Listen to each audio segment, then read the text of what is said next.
Hello दोस्तों, मैं Sarla Yadav SY Hindi platform channel पर एक बार फिर से आप सभी का हार्दिक अभिनंदन करती हूं।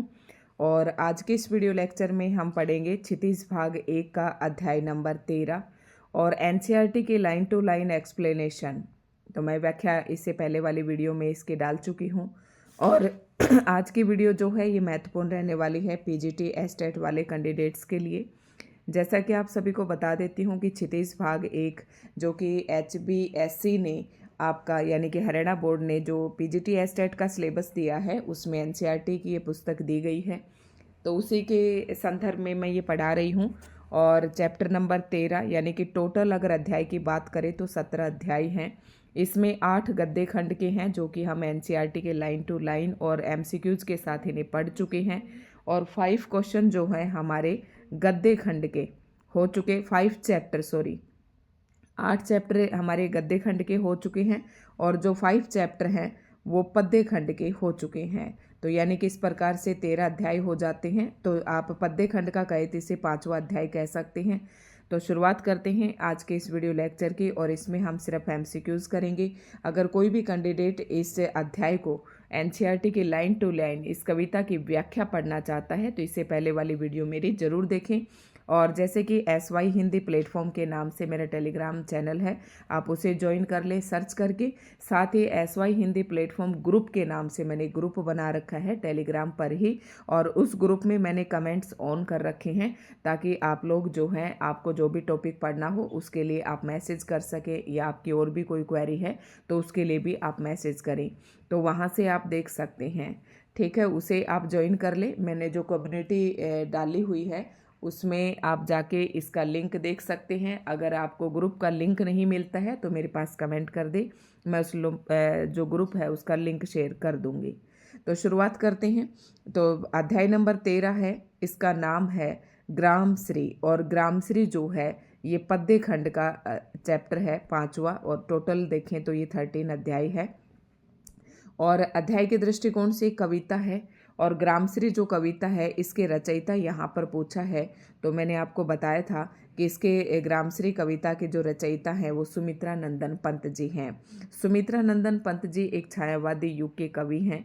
और जैसे कि हिंदी साहित्य के इतिहास को जब हम आदिकाल, भक्ति काल, रीति काल और आधुनिक काल में बांट देते हैं तो आधुनिक काल को भी आगे उसके विकास क्रम के हिसाब से जब बांटते हैं तो भारतेंदु युग, द्विवेदी युग, छायावादी युग, प्रगति और प्रयोगवाद और फिर नई कविता, इस प्रकार से इनका क्रम चलता है। तो सुमित्रा नंदन पंत जो हैं छायावादी युग के कवि हैं। और छायावादी युग की समय सीमा जो 1918 से 1936 तक मानी गई है, ठीक है। और छायावाद शब्द का जो प्रयोग है सबसे पहले मुकुटधर पांडे ने किया था। इतने प्रश्न आपको ध्यान में रखना है। तो शुरुआत करते हैं। और ग्रामश्री जो कविता है इस कविता में सुमित्रा नंदन पंत जी ने जो गांव के और साथ में प्रकृति के वातावरण का इसमें वर्णन किया है, क्योंकि सुमित्रा नंदन पंत जी को प्रकृति का सुकुमार कवि कहा जाता है। और इनकी कविताओं में जो है प्रकृति का सौंदर्य है भरपूर रूप से देखा जा सकता है। तो सुमित्रा नंदन पंत जी का जीवन परिचय भी मैंने इससे पहले वाली वीडियो में पढ़ा दिया था। साथ ही आज की जो वीडियो है 9th क्लास के स्टूडेंट के लिए भी काफ़ी महत्वपूर्ण रहने वाली है। और दूसरा प्रश्न है सुमित्रा नंदन पंत जी का जन्म कब हुआ। तो सुमित्रा नंदन, कुछ प्रश्न यहाँ पर इनके लेखक के परिचय को, कवि परिचय को लेकर यहाँ पर कुछ प्रश्न दिए गए हैं। तो सबसे पहले हम उन्हें सोल्व करेंगे। सुमित्रा नंदन पंत जी का जन्म 1900 ईस्वी में हुआ था। और सुमित्रा नंदन पंत जी के गांव का क्या नाम है, यानी कि कौन से गांव में हुआ था। तो इनका जो जन्म है वो कौसानी नामक गांव में हुआ था। किसके आह्वान पर पंत जी ने कॉलेज की पढ़ाई छोड़ दी थी। अब प्रश्न ध्यान से रखना है। किसके आह्वान पर, ये अक्षर है, ये आह्वान है, यानी कि किसके आग्रह पर या किसके कहने पर पंत जी ने कॉलेज की पढ़ाई छोड़ दी थी। तो ये महात्मा गांधी जी के कहने पर इन्होंने जो है कॉलेज की पढ़ाई छोड़ दी थी और देश के लिए जो स्वाधीनता आंदोलन चला हुआ था उसमें ये कूद पड़े थे। नेक्स्ट प्रश्न है पंत जी किस काव्यधारा के कवि के रूप में प्रसिद्ध रहे हैं। तो ये प्रश्न मैंने आपको शुरुआत करने से पहले ही बता दिया था कि पंत जी एक छायावादी काव्यधारा के प्रसिद्ध कवि रहे हैं। अगर आप ये सारे नई कविता, छायावाद, प्रयोगवाद, प्रगतिवाद इनको आप डिटेल से पढ़ना चाहते हैं तो सभी पर मैंने वीडियो बना रखी है, विद एमसीक्यूज मैंने करवा रखे हैं। इसके अंतर्गत ये यानी कि प्रयोगवाद, प्रगतिवाद या छायावाद या नई कविता, इसके अंतर्गत जितने भी कवि आते हैं सभी की रचनाओं को साथ मैंने यहाँ पर पढ़ा रखा है। तो आप वो वीडियो ज़रूर देख लें। वीडियो आपको नहीं मिलती हैं तो आप कमेंट ज़रूर करें, मैं आपको लिंक प्रोवाइड करवा दूंगी। सुमित्रा नंदन पंत जी का देहांत कब हुआ? तो इनका देहांत 1977 में हुआ। जन्म इनको 1900 ईस्वी में हुआ, कौसानी नामक गांव में हुआ। ठीक है। अगला प्रश्न है, सुमित्रा नंदन पंत को प्रसिद्धि प्राप्त हुई। तो इनको प्रसिद्धि जैसे कि मान लेते हैं किसी लेखक को उपन्यास के रूप में प्रसिद्धि प्राप्त होती है, किसी को कहानीकार के रूप में, किसी को निबंधकार के रूप में। तो इसी प्रकार से हिंदी साहित्य के अंदर जो सुमित्रा नंदन पंत जी है ना, ये एक कवि के रूप में इनको प्रसिद्धि प्राप्त हुई है, क्योंकि सुमित्रा नंदन पंत जी ने जो काफ़ी सारी कविताएं लिखी हैं, काव्य रचनाएं, और इनकी काव्य रचनाओं को 3-4 भागों में बांटा जाता है। इन्होंने कुछ कविताएं छायावादी काल की लिखी, तो यहाँ से मैं आपको बताती हूँ। कुछ कविताएं इन्होंने छायावादी लिखी, जैसे कि ग्रंथि, वीणा, पल्लव, गुंजन, ये इनकी क्या है, छायावादी रचनाएं हैं। उसके बाद छायावाद के बाद प्रगतिवाद आता है, तो इन्होंने युगांत, युगवाणी जैसी जो रचनाएं हैं ये इनकी प्रगतिवादी रचनाएं हैं। फिर ये महात्मा गांधी से भी जुड़े हुए थे, और इनके जो अंतश्चेतनावादी कुछ इनकी रचनाएं मानवतावादी हैं। तो अंतश्चेतनावादी में कला और बूढ़ा चांद, लोकायतन, ये सारी रचनाएं इनकी आ जाती हैं। ठीक है। तो ये सब आप डिटेल से पढ़ना चाहते हैं तो इसके पीछे वाली वीडियो आप ज़रूर देख लें। नेक्स्ट प्रश्न है, ग्रामश्री कविता का प्रमुख विषय क्या है? तो ग्रामश्री कविता का प्रमुख विषय है गांव की प्राकृतिक सुंदरता का वर्णन करना। ये भी मैंने आपको पहले ही बता दिया था। नेक्स्ट प्रश्न है, खेतों में दूर दूर तक फैली हुई हरियाली कैसी लग रही है? तो खेतों में दूर दूर तक फैली हुई हरियाली कैसी लग रही है? मखमल जैसी लग रही है। ठीक है। और इस मखमल की हरियाली पर जब सूर्य की किरणें गिरती हैं तो वो चांदी की जाली के समान उज्जवल दिखाई देती हैं। ठीक है। नेक्स्ट प्रश्न है, सूर्य की किरणों की तुलना कवि ने किससे की है? तो ये प्रश्न मैंने अभी आपको बताया।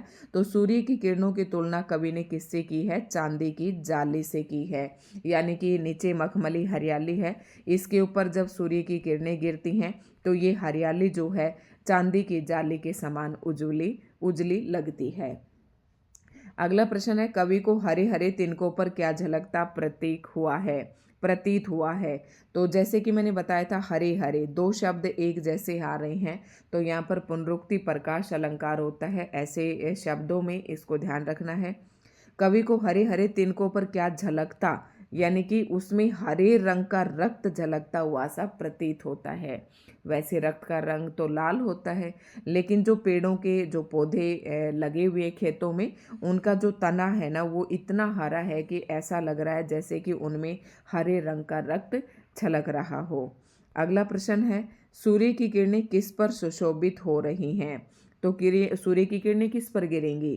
तो आप सभी को पता है कि मखमली हरियाली पर गिर रही हैं, मखमली हरियाली पर सुशोभित हो रही हैं। अगला प्रश्न है, कवि ने क्या देखकर धरती को रोमांचित सी कहा है? तो ये भी आई थी पंक्तियां उसमें, गेहूं और जौ की जो बालियां हैं उनको देखकर वसुधा जो है रोमांचित सी लगती है।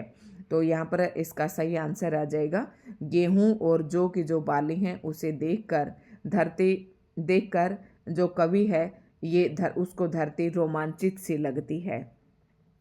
प्रश्न नंबर 14 है, कवि ने किसे सोने की किंकणियां कहा है? यहाँ पर किंकणियों का अर्थ है करधनी। ये मैंने कविता पढ़ाई जब बहुत ही अच्छे से बताया था। और करधनी मतलब कर मतलब हाथ, और धनी मतलब धारण करना। हाथ में जो हम सोने के कंगन पहनते हैं उसके समान लग रही हैं। तो किसको किंकणियां कहा है? यहाँ पर गेहूं की बालियों को, गेंद के फूलों को, सनई और अरहर की फलियों को। तो इसका राइट आंसर हो जाएगा सनई और अरहर की फलियों को यहाँ पर सोने की किंकणियां यानी कि करधनी कहा है। अगला प्रश्न है प्रश्न नंबर 15, कवि के अनुसार तैलाक की गंध किस पौधे से आ रही है? तैलाक के मतलब तैलीय सुगंध किस, तो आपको पता है तेल किससे निकाला जाता है? तो तेल सरसों से ही निकलता है। और कवि के अनुसार तैलाक की गंध किस पौधे से आ रही है? तो सरसों से आ रही है। अगला प्रश्न है वसुधा शब्द का अर्थ है। तो वसुधा शब्द का अर्थ है धन धारण करना, सुगंध धारण करना, सोना धारण करना या सौंदर्य धारण करना। तो वसुधा का मतलब होता है, वैसे तो पृथ्वी का पर्यायवाची है और यहाँ पर इसका अर्थ है धन धारण करना। तो राइट आंसर हो जाएगा कविता के अनुसार ऑप्शन ए। अगला प्रश्न है पीली पीली में कौन सा प्रमुख अलंकार है। तो आपको ज़्यादा सोचने की जरूरत नहीं है, मैंने ऐसे ही बताया था कि सेम एक जैसे ही शब्द अगर 2 बार आ रहे हैं तो वहाँ पर पुनरुक्ति प्रकाश अलंकार होता है। और उपमा की भी मैंने पहचान बताई थी, जैसे किसी पंक्ति में सा या सी, जैसे कमल सी उजियाली, ठीक है, सा सी से, समदर्श, समरूप, सदृश्य, इस प्रकार के शब्द आते हैं तो वहाँ पर उपमा अलंकार होता है। अनुप्रास अलंकार में वर्णों की बार बार आवर्ती होती है। आम वृक्ष की शाखाएं किससे लद गई थी। तो आम वृक्ष के जो शाखाएं वो मंजरियों से लद गई थी, यानी कि आम के जो पेड़ हैं उनकी शाखाओं पर बोर छा गया है। नेक्स्ट प्रश्न है बसंत ऋतु आने पर कौन मतवाली हो उठी थी। तो बसंत ऋतु आने पर कौन मतवाली हो उठी थी। कोयल मतवाली हो उठी थी।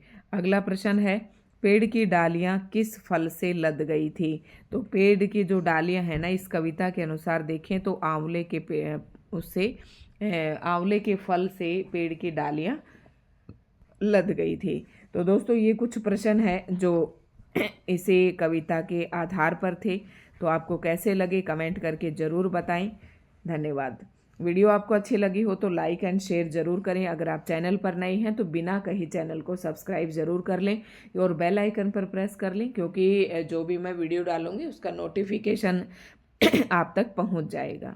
धन्यवाद।